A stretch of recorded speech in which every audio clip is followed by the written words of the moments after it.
पुनर्नैवेद्यं निवेदयामि।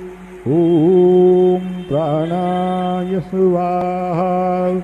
ॐ अपानाय स्वाहा। ॐ व्यानाय स्वाहा। ॐ उदानाय स्वाहा। ॐ समानाय स्वाहा। ॐ ब्रह्मणे नमः। नैवेद्यं समर्पयामि। हस्तप्रक्षालनं समर्पयामि। मुखप्रक्षालनं समर्पयामि।